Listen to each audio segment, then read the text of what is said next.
ఈరోజు సమాజంలో జరుగుతున్నటువంటి ఎన్నో విషయాల మీద అవగాహన, ప్రజలను చైతన్యవంతం చేయడంలో, తెలంగాణ ఉద్యమాన్ని ముందుకు తీసుకుపోవడంలో అన్న ఎంత ప్రాధాన్యత ఉంది.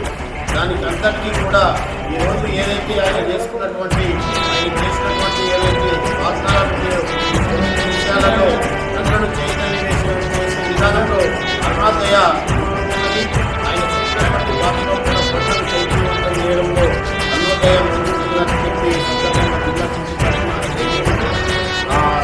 అన్నగారి కుటుంబానికి ప్రజల సానుభూతి తెలియజేస్తూ జోహార్ అందశ్రీ అన్నకు, జోహార్ అందశ్రీ అన్నకు. ఈరోజు ప్రజాకవి, ప్రజాగాయకుడు, భాగ్యకారుడు అందశ్రీ తను అందించడం జరిగింది. ఎందుకంటే సమాజంలో చాలా పనిచేసినటువంటి వ్యక్తి. అట్లాగే తెలంగాణ ఉద్యమంలో అనేక తెలంగాణ గీతాలు రాసి తెలంగాణ మనకి తను వరంగల్ జిల్లా తను చాలా గొప్ప రచయిత, కానీ అక్షరముఖరానటువంటి వ్యక్తి. తను అట్లాగే పశువుల కాపరిగా చిన్నప్పుడు పనిచేసి, అట్లాగే చాలా మేస్త్రిగా తాపీ కార్మికులుగా పనిచేసినటువంటి వ్యక్తి. అట్లాగే చాలా కాబట్టి నిజామాబాద్ జిల్లాలో కూడా చాలా పరిచయాలు ఉంటాయి.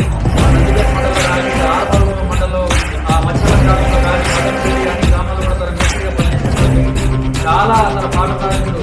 తల్లి నీకు వందనాలమ్మా, తల్లి తల్లి నీకు వందనాలమ్మా, మాయమై కోరుకున్నాడమ్మా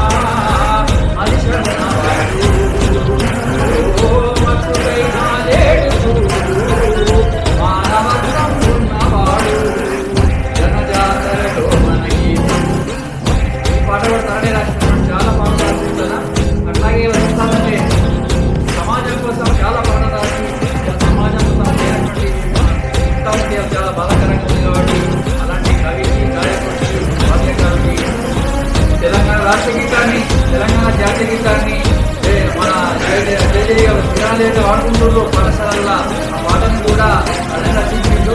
రచించడంలో మన కాంగ్రెస్ ప్రభుత్వం తనను గుర్తించి ఆ పాటను తెలంగాణ జాతీయ గీతంగా చేయడం జరిగింది. కాబట్టి చాలా సంతోషకరమైన విషయం. దాని ఉద్యోగం అది సంతోషకరమైన విషయం కూడా చాలా బాధాకరమైన విషయం.